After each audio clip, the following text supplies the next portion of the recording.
Welcome to United Shades of Gray, Conversations of Race in America on WSGW. Now, here is your host, Kareem Bowen.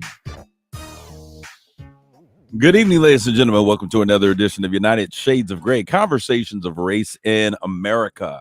I am so glad to be with you on today. We've got a great show planned for you today. As usually, we have some great conversations. I'm in the studio with my main man, John B, in the place to be. What's good, John? Hello. So we are just excited, pleased as punch to be here. One day, we're going to bring back Mark. There's going to be a reappearance of Mark. He's somewhere out there in the business skies. He's probably walking on the beach or doing something fun. We miss him. We miss Mark. Well, we're going to spend some time. We're going to get him back in here, and we're going to have a great time when we get in here. I want to get right into the meat of our conversation with the guest that we have today. And we're going to bring into the social media stream for all of you that are listening in WSGW land. That's 100.5 FM and 790. Or in Joliet, Illinois at WJOL 1340 AM. We're going to bring into the stream a very good friend, a mentor, a brother, Dr. Michael A. Stevens. Dr. Mike, welcome to United Shades of Gray. My dear friend, thank you for having me. It's always good to see you. Pleasure meeting you, Jonathan. Super duper excited about the time we'll spend together. Wow. Okay. So just so you guys know, Dr. Michael Stevens, he's the pastor of University City Church in Charlotte, North Carolina. And I always refer to him as an ambassador to Israel of sorts. He's the African-American outreach director. He had been for probably 4 or 5 years, director of Christian United Relations for Israel. What are you doing now as we talk about that? Are you yet in a similar capacity? Are you still fostering those relationships? I still foster those relationships, still have really good relationships with a lot of pro-Israel advocacy people on this side of the pond. And then in the Middle East, I still have very dear friends and contacts there in Israel, some in Bethlehem, which is interesting in this hour, of course. And that's a calling of mine. The intersection between the African-American church and Israel has been something I've been giving treatment to probably now for the last 17, 18 years. Okay, so we're going, that's going to be what we're going to talk about today. We're going to talk a little bit.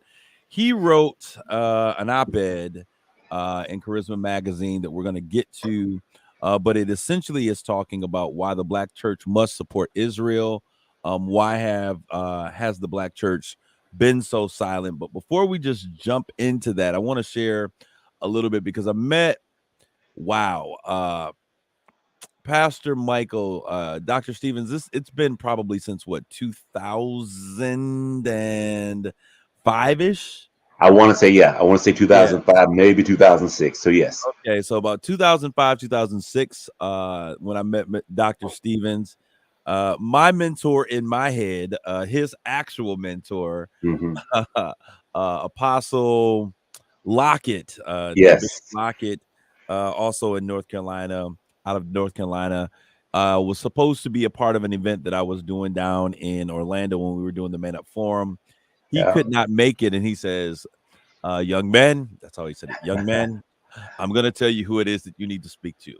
There's a person who's probably much better than I am. He's one of my sons, and I'm going to refer you to him because I think he had to be in Las Vegas. He's no longer with this guy, rest his soul.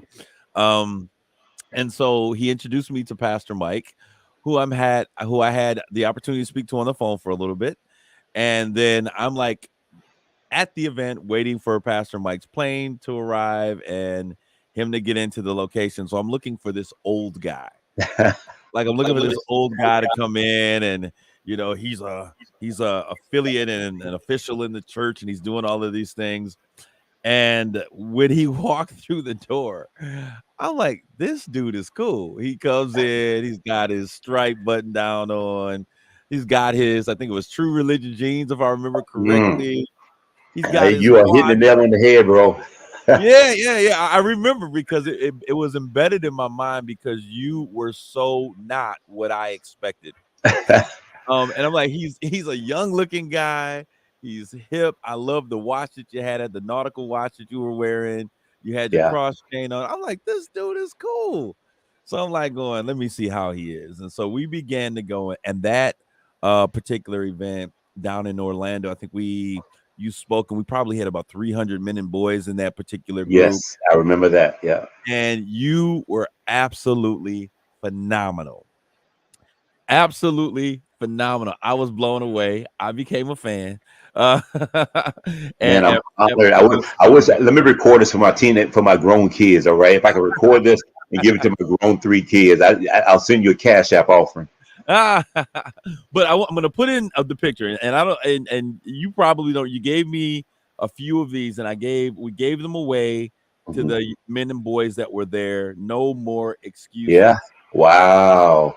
Yeah, I'm taking you back. Wow. The subtitle of the book was Creating a Culture in the Church That Reaches African American Men. Yeah. Powerful book. Where can they get that book today? If someone's interested, I did put it in the stream. You know what? I think you can still get it on either any of the Creation House's platforms. That they were the publishers at that time. Creation House would have a Frontline Publishing. You can probably, listen, go to my website, michaelastevens.com. And I can make sure that our front office gets that book to whoever desires it. So now I'll speak a little bit more about my latest book, We Too Stand. That is, the calling of the Black church supporting Israel. And so all that can be bundled, and we'll talk about it, I'm sure, in a few, but michaelastevens.com. Yeah, so phenomenal book.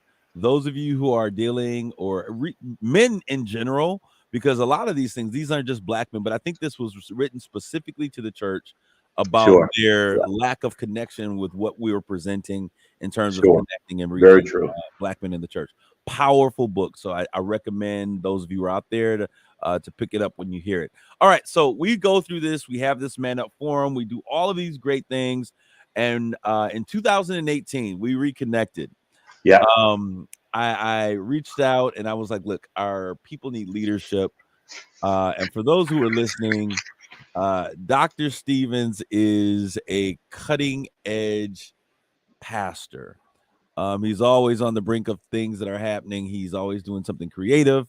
I love him because he is a quattro vocational pastor as myself. He's got about 4 different jobs he's doing at one time. Yeah.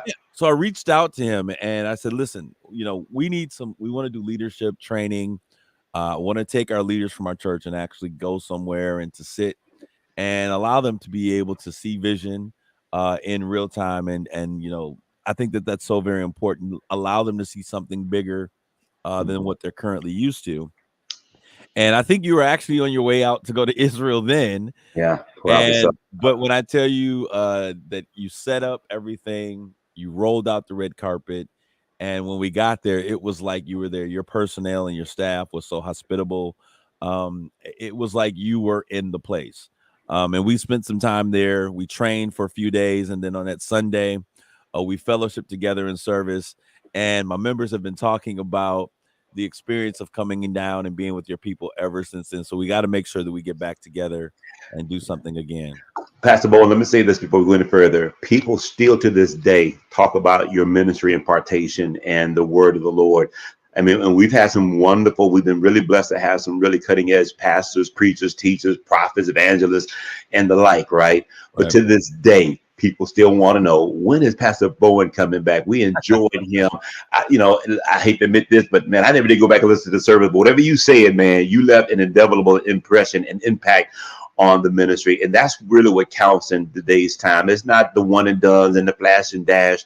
It's, can you speak a reverberating word that speaks to the hearts of men that will lead them continually, even after you come and gone. So thank you again for your time of ministry. Well, I appreciate it. And I'm glad that I could do something for you because what you don't know, we were talking earlier in the day, and you were talking about, I was like, oh no, I've been stalking you. So I continually cyber stalk and just kind of keep up with what you're doing and the moves that you're making.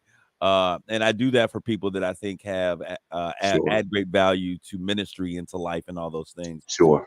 Well, I want to get into, I want to kind of turn the corner to begin the conversation about how you find yourself in this quote unquote a quasi ambassador position to those individuals or those organizations across the pond, as you said it, who are for Israel. How did this relationship with those types of companies and organizations begin?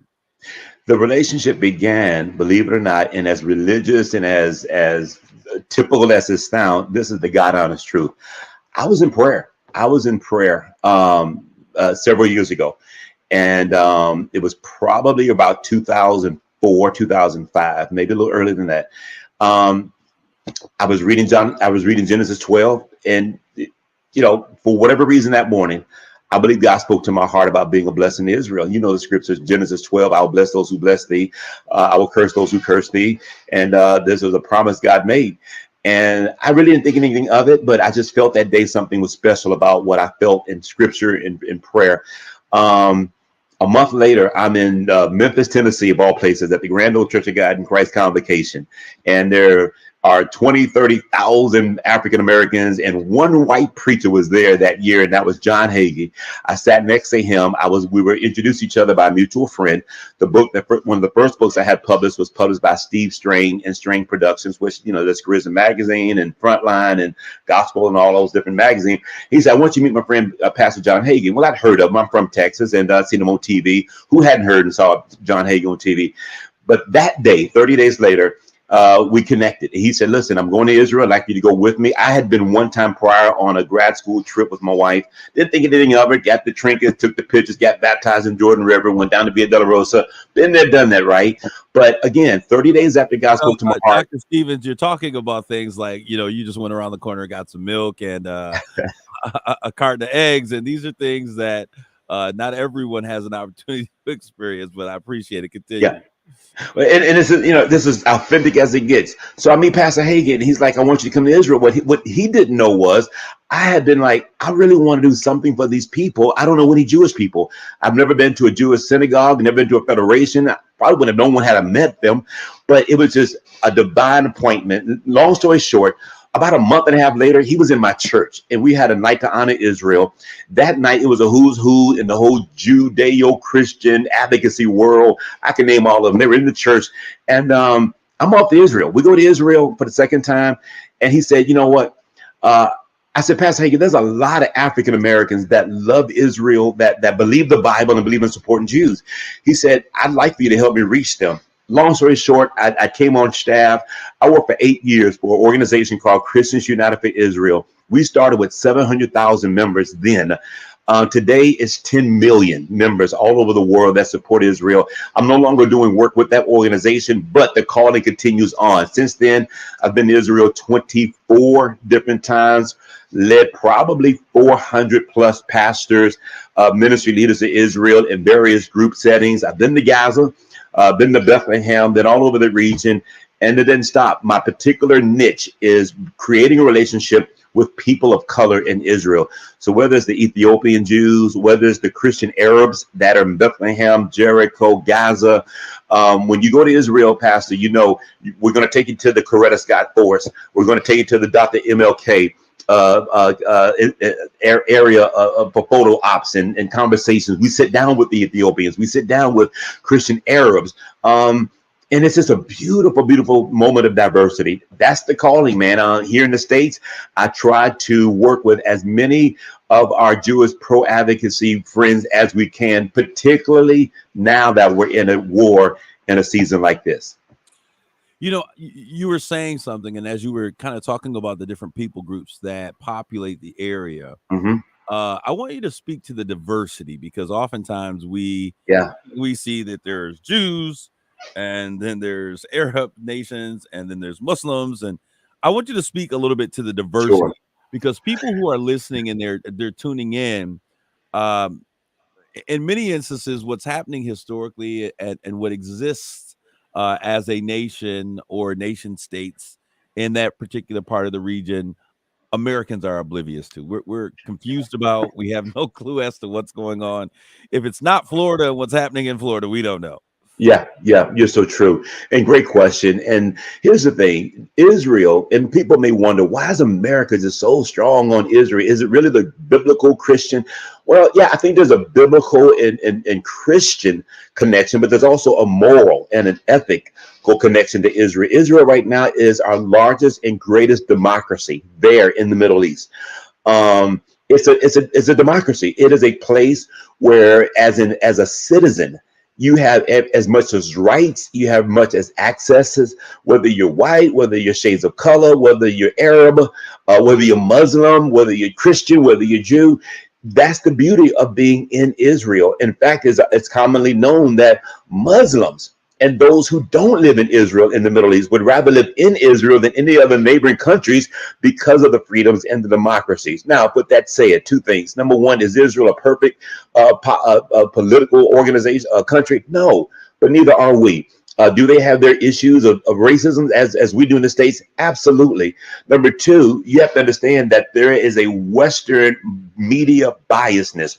And I hate to admit it, but whether it's CNN, whether it's CBS, NBC, maybe even Fox at that point, there's always going to be this Western bias that Israel is the big bad bully in the Middle East. It's apartheid as South Africa. It's co-occupying the land. It's beating down all of its neighbors. Well, here's the reality. And you know this already. Israel is the size of New Jersey. People think it is this massive. No, it's the size of the state of New Jersey.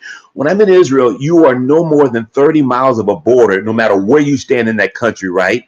That being said, Israel is surrounded 650 times Muslim, and many of it is enemy countries. So all that being said, it is a democracy. When you go to Israel, you'll see street signs in Arabic, Hebrew, and English. Okay, if you look at the government, you look at people in pop culture, Arabs, Muslims, anybody from any background can have their rights of citizenship, and that brings that diversity piece we talked about. Wow, that is so fascinating to me, and I know that one of the things, and we had talked about, Kareem, you got to get over to the Middle East. I got to take you over.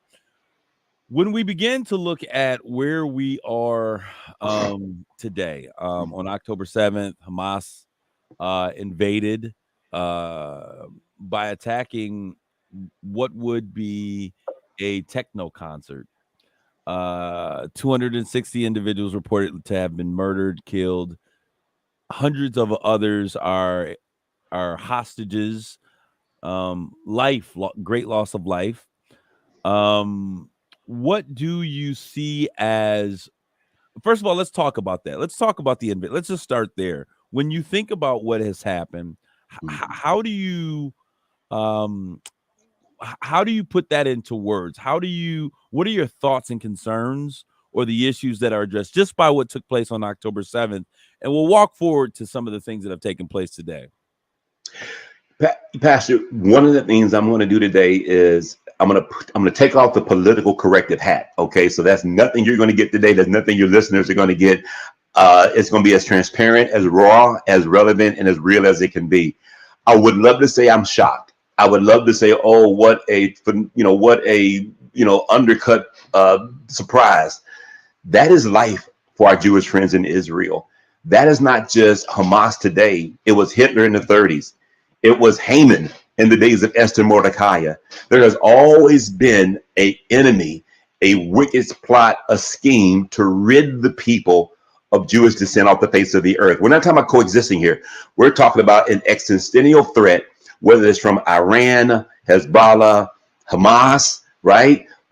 ISIS, anybody who is jihadist. So when I hear, and I was in Atlanta, Georgia, my wife and I were at a women's conference, and I remember waking up that Saturday morning, and I hate to be honest and admit this, but when I saw the first initial breaking news, it didn't do anything for me, because that's life for them. I've been to Sderot. I've been to that, they call it Missile City, by the way. It's a small town, a mile and a half from the border of Gaza.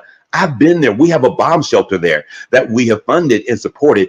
So it's almost embarrassing to say it did not bring shock value, only and after things started unveiling. Now we're talking about hostages. Now we're talking about this planned attack. Now we're looking at this overt, mission that Hamas has. And what makes matters worse, They didn't hide. They didn't throw a rock and hide their hand, right? They went to social media. Watch us take these elderlies and hostages. Watch us with these kids. And like you said, the techno conference. I read a report today. They threw a baby in an oven and burned it alive, and then beheaded it while they raped the mother. Who does that barbaric act unless there is a Satan behind them? No one's looking for revenge here. They're looking to make a statement. And guess what? They're pushing Israel to a political PR nightmare war. We want Israel to attack us. We want to show the world what it looks like in Gaza. So Hamas, they played their hand and they kind of got what they wanted. Okay, so let's talk about what you just said. They're playing a political game where they want Israel to attack them. What would be the reason that Hamas would want Israel politically to attack them? What would be? As you already know, they've used humans as shields. In the AP News yesterday's report, they're now shooting at innocent civilians and Palestinian civilians who are trying to leave Gaza. So they need those innocent civilians as shields. Their operations are embedded under hospitals,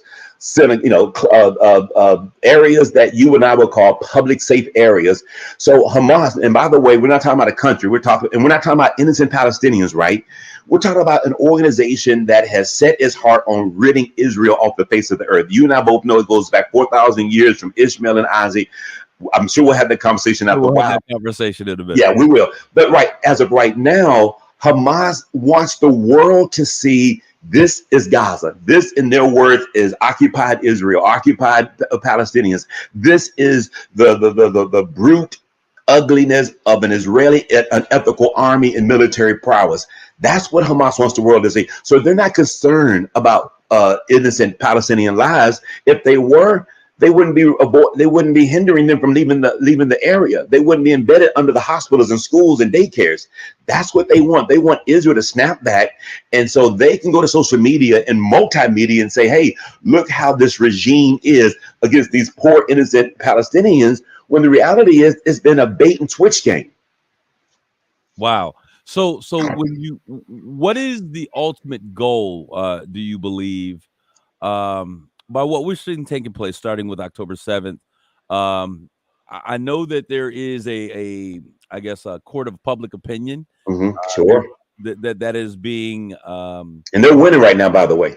So let's talk about that a little bit. We only got about a minute. I want to give you a minute.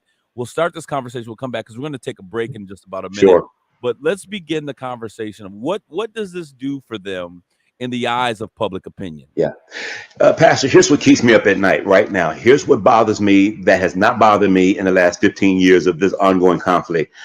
I'm looking at the streets of London, Chicago, New York, Australia, Paris, and the hundreds of thousands of protesters that are all saying, we do not want to see Israel exist. That was bothering me. That's why I say Hamas is winning at the PR game. Wow.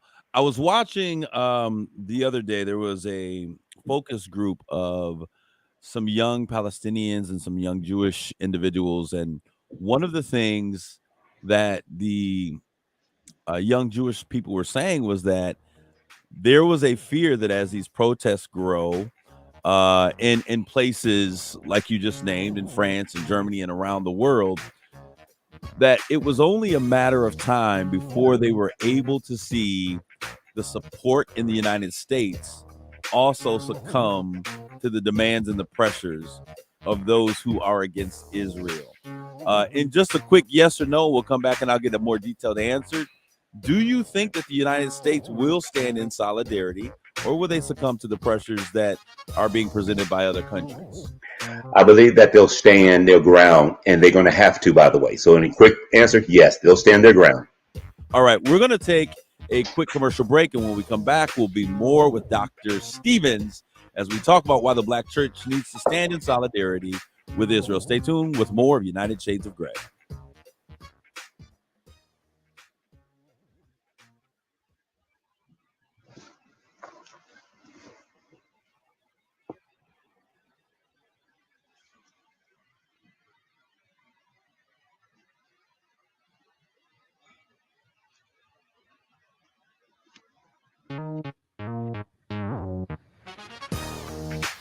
You're listening to United Shades of Gray on WSGW.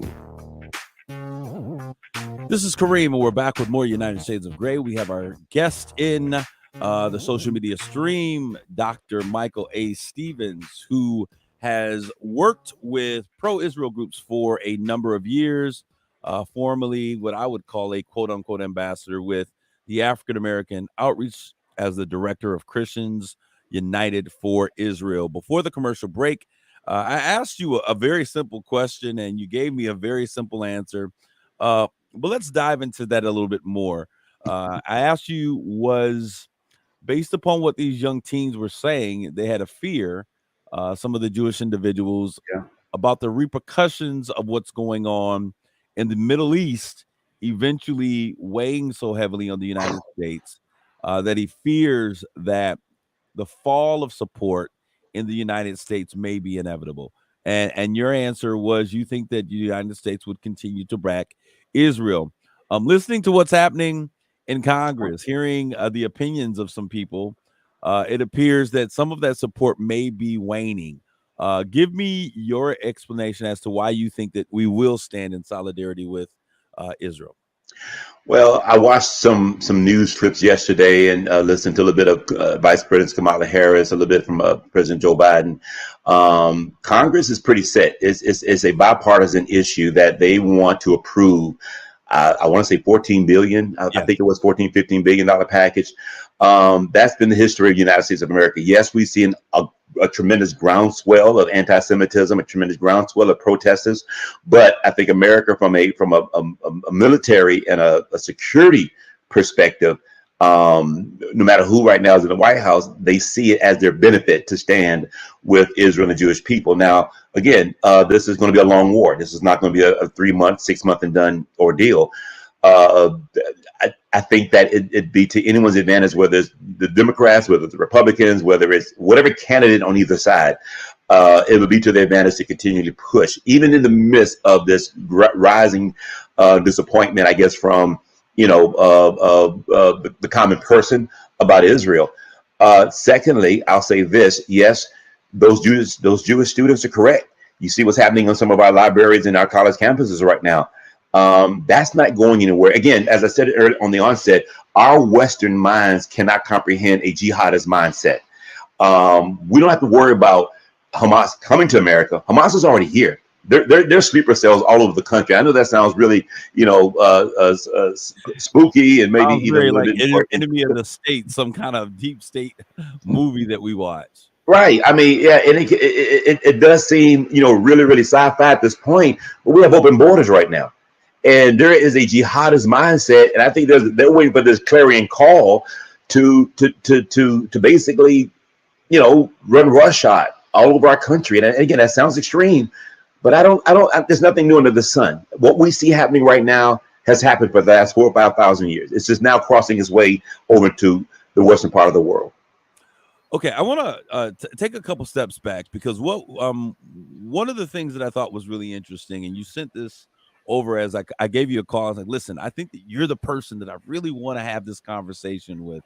You sent me over a copy of your op-ed that you wrote, I believe it was in Charisma magazine, in reference to Black churches and why have Black churches been so silent. Looking at, the dynamics, and I read, I thought it was a well-written piece. But looking at that, why is there a necessity, and in particular, why target for that conversation the Black church? Yeah, interesting enough, there's a very unique parallel. And if you don't mind me, let me qualify this statement by saying this: I did my doctorate degree at Oral Roberts University, and my applied research project was on the Black church supporting Israel. So I've got several years under my belt with some empirical data, some research, some academia behind all of this. It ended up becoming a book, obviously.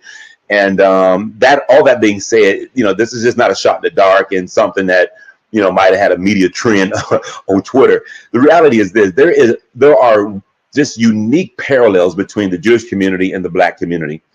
We both have an affinity for religion, our tradition. 400 something years in America as African Americans, going back to our slavery or going back to our roots there and going back to our DNA in Africa with spirituality. They come from Judaism. We both went through a tremendous onslaught of disappointment and hurt and pain. Obviously, 10 to 12 million Africans lost their lives in the slave trade to the Americas. You had 6 million Jews who died at the Holocaust. When it comes to family values and ethics, we again have a tremendous parallel and similarity in the DNA of who we are as a people.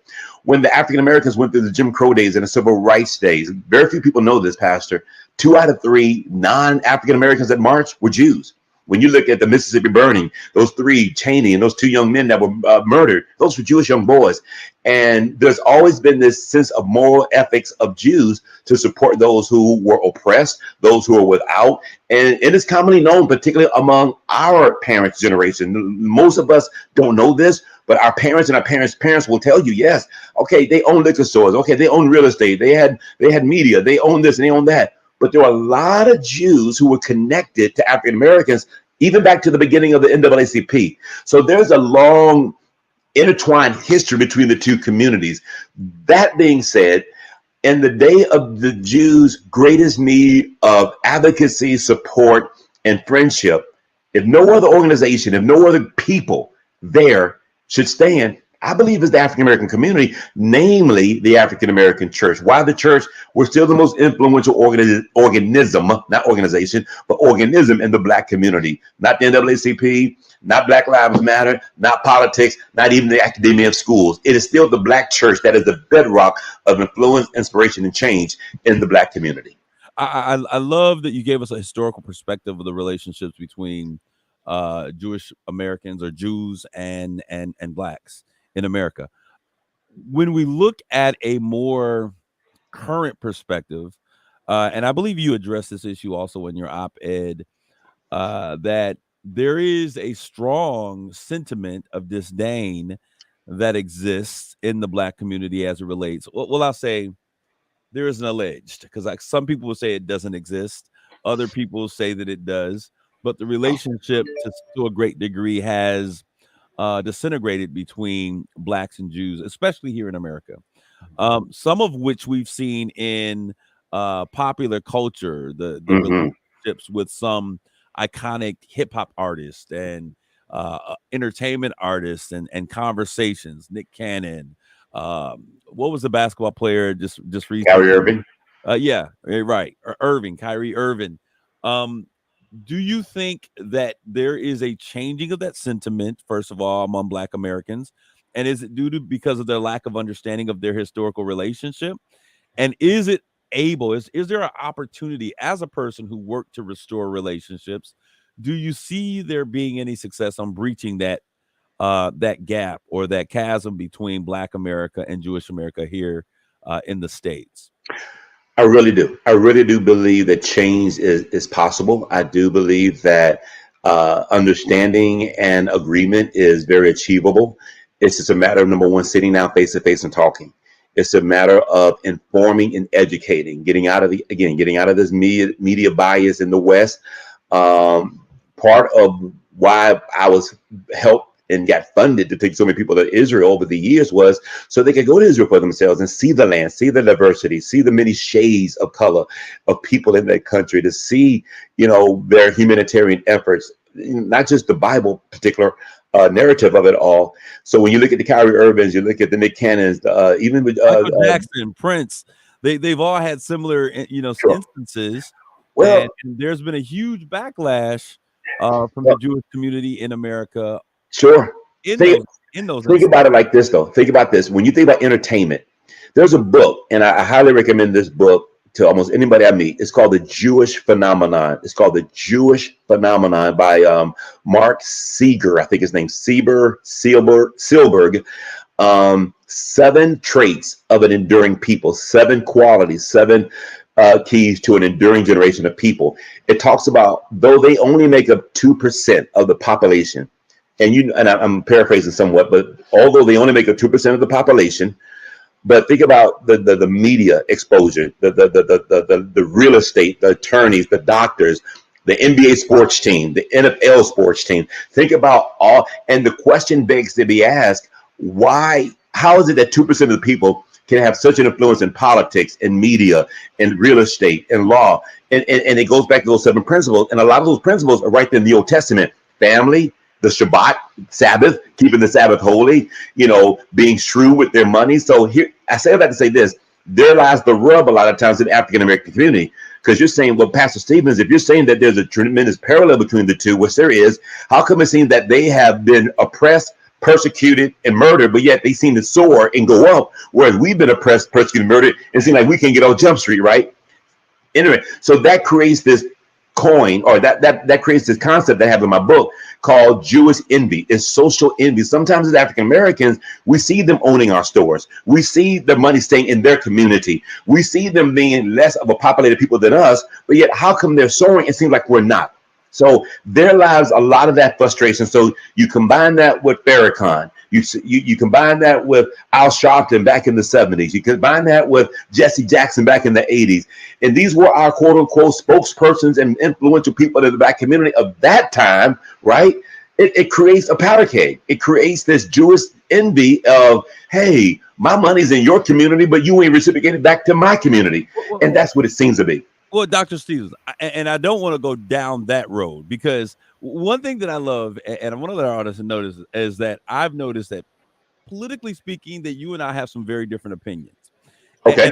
And I want to thank you because your viewpoint and my love for you and my affection for you has challenged me to be able to understand that we have to be able to have differing opinions and still look beyond those for the things that we find, valuable in one another. And so I was mad at you one time. You said something. I was like, I am mad at him. And then I began to think about it. I was like, I love him at the same time.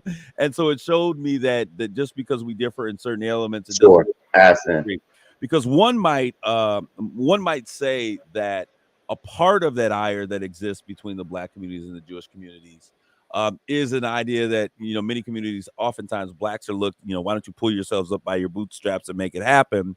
But when we fail to take into accountability that concept of the word that all of white America hates when black people talk about, reparations, and how that has an impact in how a community may be able to rebound from where they are. But I want to change, because we only have about this 1 hour. I want to turn and I want to talk a little bit about the historical perspective and how what we see taking place today with the war and everything that's happening. How does the historical factor of what's playing, the biblical aspect of what's happening between these lands, give us some explanation? Because there's many of us. I was talking with my mom. She's like, I have no clue as to which people are which, and what does this mean as it relates to the Bible. But help us to understand and unpack that just a little bit. From a biblical perspective, you've got an argument between two brothers, or you have a rift, I should say. And of course, it goes all the way back to Isaac, and it goes back to Ishmael. Obviously, Ishmael was the firstborn, but Isaac was the promised born. And this is where faith comes into all of this, because you get different streams at different generations. Of course, we could talk about Lot, the descendant of Lot, where you get the Ammonites and the Edomites, right? And they, Lot obviously and Abraham had to go separate ways. Abraham conceded, said, I'll give you the better part of the land, which Lot chose for himself. Then you can talk about, there's another narrative with the Ishmaelites. There's another narrative, Esau, and it goes down and out. But the one common strand is God made a promise in Genesis 12. He also made a covenant in Genesis 15. And here's where faith comes in at. The question is, okay, if God is so with Abraham, Isaac, and Jacob, and they're a promised one, and they're the blessed ones, well, what does that do for the Esau? What does that do for the Ishmaelite? Does God not love them? We're never saying God didn't love them. We're not saying God didn't have his hand on that generation, on those people. But what God did honor was that there'd always be a rift. There'd always be this contention. So what we're seeing today is nothing new under the sun. We are 5,000 years later, and you still have this coexistence, uncomfortability. Now, mind you, Israel has never said we don't want to coexist. They have what's been historically known as the three no's. They have gone the Palestinian leaders on many occasions saying, here's what we're willing to do. Here's what we want to do. We want peace. This is what we want today. And 3 times, it was in Africa, Khartoum, Africa, to be exact, that they said, no, no, no. It's known as the 3 no's. You can look it up. So say that to say this. It is the ongoing fight and rift. Now, that being said, look at the Edomites. Look at the Ishmaelites. Look at the Amorites. All of these historical enemies of Israel, to this day, Haman, I gave the example of Haman. Haman said in Esther 3 and 13, I think it is 10, 11, 12, 13, there are people who operate by a different religion. They have different laws. We don't think they should live in the earth. That was the first anti-Semitism that you see majorly. Well, Haman was Persian. Haman today would be considered Iranian. When David goes and cuts the head off Goliath, right? Goliath was from where? Gath. Gath is modern day Gaza. There was something interesting in that narrative, though. David cried and said, "O daughters of Philistine," not Palestine, but Philistia, "do not celebrate and rejoice in the murders of your enemy." Here's what's interesting about Hamas today. Unlike ISIS, unlike other jihadists, they went to social media to show the killings, to show the celebrations of murders. And they had a tremendous celebration all over the world. Even here in the States, people were in the streets celebrating October 7th. How do you give an account of that? And where is the outcry from many of our empathizers and sympathizers, particularly in the Black church and community? That's where this whole thing comes to a head. With the Black church being really the head of the community still, I mean, there's been a decline across the board with people as it relates to faith. Sure. When we see the Black church, it is still the leading entity by which change and communication and ideas are entertained for a populace of people. Why do you think the Black church has been so silent in recent times with what's happening in Israel? What would you attribute that to? Here's the painful reality. We're silent on issues like this because we consider them being controversial in the pulpit, just like abortion. And you know the statistics with Black babies, just like LGBTQ communities. We know our biblical stand on homosexuality and lesbianism, but we won't preach it. We won't dare deal with it because there are those that might not give in our pulpits. There may those who may not attend our churches. There are those who may not like us for whatever reason, denominationally. So I think that what's happening right now is considered a political hot button that we don't want to touch. Here's the concern. 10 years ago, you didn't have the groundswell of anti-Semitism that we have now. 59% of the day's anti-Semitism is coming from the Black community. And that is something that we need to keep our eyes on, right? 400% across the board since October the 7th. And these are just some statistics that we've been hearing online and in some of the media's credible media. So to answer your question in particular, you're right. With a combination of a lack of faith and commitment to the Lord, the things of the Lord, combined with this, we have a tendency to empathize with the oppressed. And all the media shows us now is the innocent Palestinian lives that are being oppressed. That there is the problem. And when you said that, when you said we, you weren't just talking about the Black community. You were just talking about humans in general, people in general. No.